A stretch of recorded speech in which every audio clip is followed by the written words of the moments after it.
नमस्ते। Hindi tutorial classes में आप सभी का स्वागत है।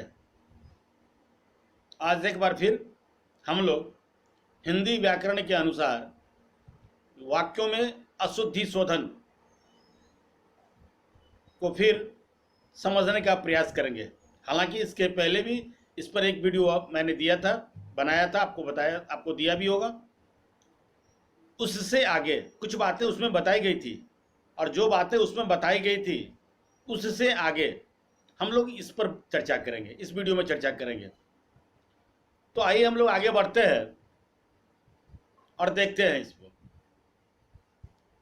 कि अमुक व्यक्ति किस बौद्धिक स्तर का है। कोई भी व्यक्ति जिसकी भी हम बात कर रहे होंगे कि या करेंगे कि वो व्यक्ति किस बौद्धिक स्तर का है, अर्थात उसकी बौद्धिक स्तर कैसी है या फिर उसकी सामाजिक स्थिति कैसी है, समाज में उसकी स्थिति कैसी है, आदि चीज या आदि उस व्यक्ति विशेष की भाषा बता देती है। मतलब किसी भी व्यक्ति की भाषा उस व्यक्ति का बौद्धिक स्तर और उसकी समाज में क्या स्थिति है, ये दोनों बातें बता देती है। क्या?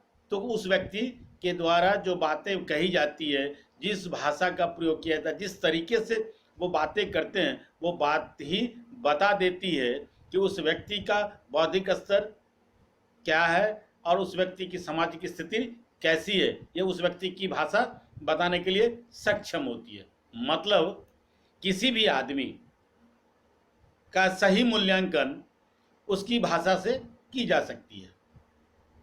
किसी भी आदमी का सही मूल्यांकन उस व्यक्ति की भाषा से की जा सकती है और इसके लिए आवश्यक है कि आदमी की भाषा सदैव व्याकरण सम्मत हो। मतलब जब भी कोई आदमी कुछ बोले तो बोलने वाले व्यक्ति को चाहिए कि उसकी भाषा जैसा वो बोल रहा है वो व्याकरण सम्मत हो, उसमें अशुद्धि ना हो। ये बहुत जरूरी है। अर्थात भाषा मानक स्तरीय हो, ये बहुत जरूरी है। इस सिलसिले में इसके पहले भी एक वीडियो मैंने बनाया था जिसे आपने जरूर देखा होगा। अगर अभी तक आपने उस वीडियो को नहीं देखा है तो उसे इसके बाद जरूर देख लें, कारण वह आपके लिए बहुत उपयोगी होने वाला है। वाक्यों में अशुद्धि शोधन के नाम से वह वीडियो चैनल पर आज भी उपलब्ध, अभी भी उपलब्ध है। हालांकि वैसे इसका लिंक इस वीडियो के डिस्क्रिप्शन में मैं देने की कोशिश करूंगा, जहां से उसे आप आसानी से देख सकते हैं। पिछले वीडियो में पदक्रम क्या है, अन्विति क्या है तथा कर्ता क्रिया की अन्विति को समझा था। आज हम लोग विशेष्य विशेषण अन्विति तथा सर्वनाम संज्ञा अन्विति संबंधी नियमों को समझने का प्रयास करेंगे। आगे बढ़े उसके पहले यदि वीडियो को लाइक नहीं किया है तो लाइक करें, शेयर करें और अगर चैनल को अभी तक सब्सक्राइब नहीं किया है तो चैनल को सब्सक्राइब करें, बेल आइकन जरूर दबाएं ताकि नए वीडियो का नोटिफिकेशन आप सबको समय से मिलता रहे। तो आइए आगे हम लोग विशेष्य विशेषण अन्विति को समझते हैं। इसको समझने के लिए 3 बातों को याद रखना बहुत जरूरी है। पहला, विशेषण का लिंग और वचन। ध्यान देंगे, विशेषण का लिंग और वचन उसके विशेष्य के अनुसार होता है। समझ रहे हैं? पहली बात है कि विशेषण का लिंग और वचन उसके विशेष के लिंग और वचन के अनुसार ही होंगे। जैसे उदाहरण अगर हम लोग कोई ले तो कुछ भी ले सकते हैं। मान के चलते हैं हम लोग कि एक उदाहरण लेते हैं कि यहाँ उदार और परिश्रमी लोग रहते हैं। यहाँ उदार और परिश्रमी लोग रहते हैं।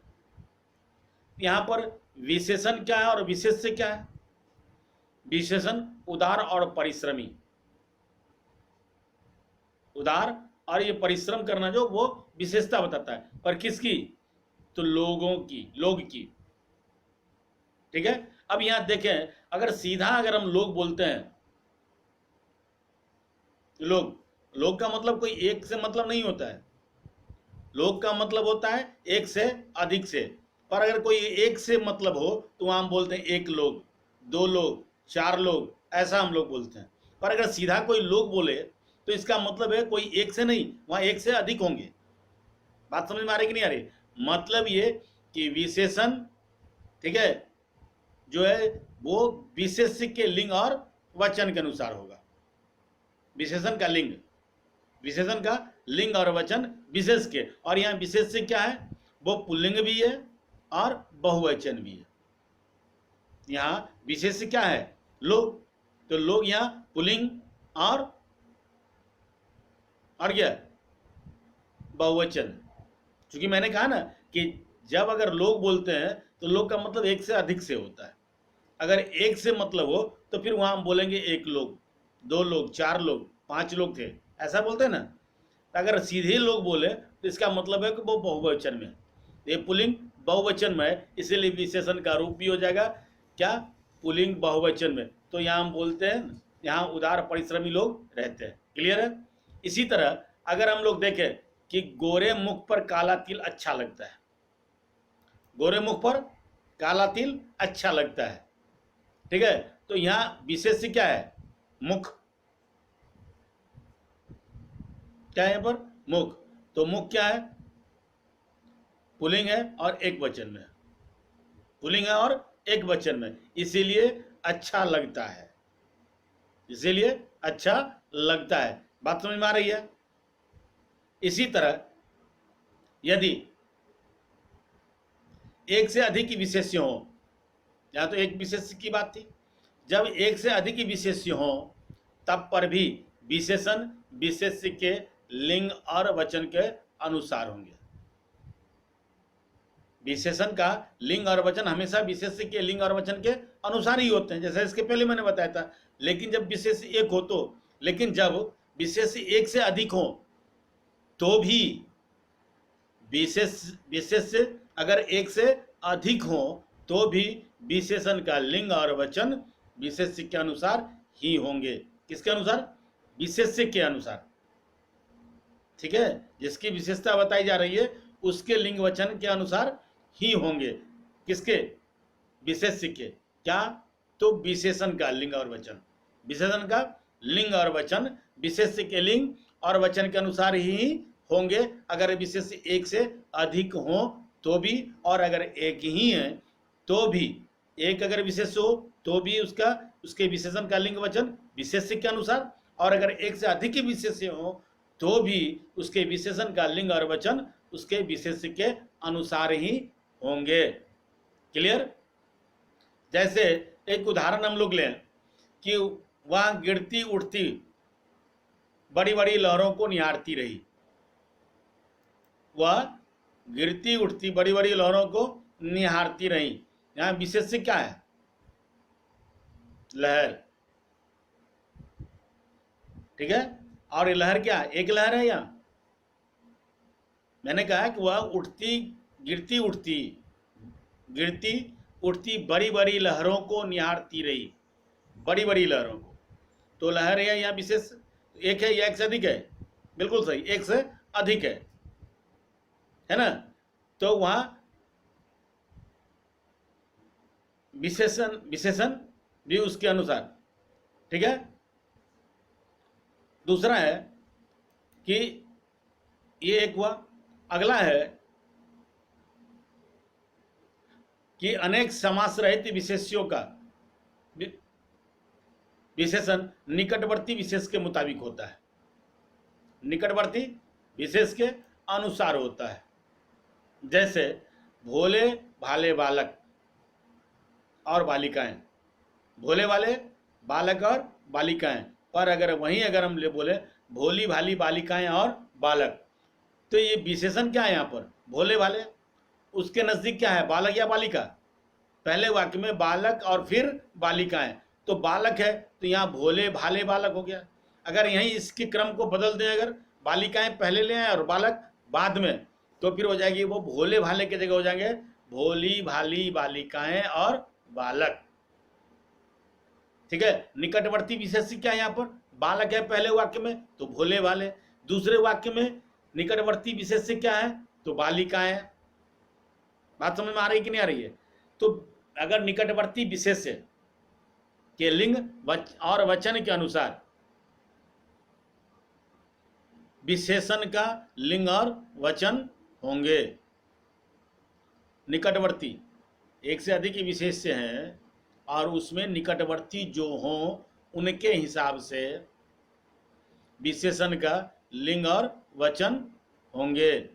जैसे मैंने अभी बताया ना आपको कि भोले भाले बालक और बालिकाएं एक, दूसरा भोली भाली बालिकाएं और बालक। अब यहाँ देखते हैं हम लोग कि भोले भाले बालक, भोले वाले बालक और बालिकाएं, और वहीं दूसरे वाक्य में देखते हैं भोली भाली बालिकाएं और बालक। ऐसा क्यों? कि भोले भाला जो है विशेषण है। क्या ये? विशेषण।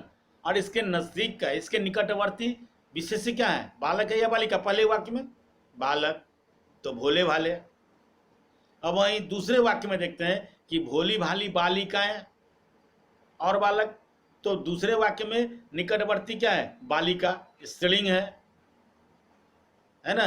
तो भोली भाली बालिकाएं और बालक, तो निकटवर्ती विशेष्य के अनुसार विशेषण का लिंग और वचन होगा। क्लियर? अब है सर्वनाम संज्ञा की अन्विति। संज्ञा सर्वनाम की अन्विति, इसमें हम लोग देखते हैं सर्वनाम उसी संज्ञा के लिंग और वचन के अनुसार होता है। सर्वनाम उसी संज्ञा के लिंग और वचन के अनुसार होता है। ठीक से समझिएगा, उसी संज्ञा के लिंग और वचन के अनुसार सर्वनाम होता है जिसके स्थान पर वो आता है। मतलब संज्ञा का जो लिंग, वो संज्ञा जिसके स्थान पर वो सर्वनाम आता है, जिस संज्ञा के जगह पर सर्वनाम आता है उसी संज्ञा के लिंग और उसी संज्ञा के वचन के अनुसार उस सर्वनाम का लिंग भी निर्धारित होगा और उसका वचन भी तय होगा। बात समझ रहा है? जैसे एक उदाहरण के लिए कहा जाए अगर कि मैंने सीता को देखा, वह आ रही थी। मैंने सीता को देखा, वह आ रही थी। किसको देखा मैंने? सीता को। संज्ञा क्या है यहाँ पर? सीता। इसके दूसरे वाक्य में देखते हैं कि वह आ रहा था, क्यों नहीं? आ रही थी क्यों? वचन एक से अधिक क्यों नहीं? एक ही वचन बने क्यों? बहुवचन क्यों नहीं? क्योंकि सीता संज्ञा है और उसके जगह पर वह आया है कि मैंने सीता को देखा, वह आ रही थी। वह सर्वनाम, वह सर्वनाम किसके लिए? तो सीता के लिए। किसके लिए? सीता के लिए, जो एक वचन में और स्त्रीलिंग में है, इसीलिए वह आ रही थी नहीं, थी, वह, वे नहीं, वह। ठीक है। मैंने सीता को देखा, वह आ रही थी। मतलब संज्ञा, जिस संज्ञा के बदले सर्वनाम का प्रयोग हो उसी संज्ञा के लिंग और उसी संज्ञा के वचन के अनुसार उस सर्वनाम का लिंग और वचन होगा जिसके बदले वो आता है।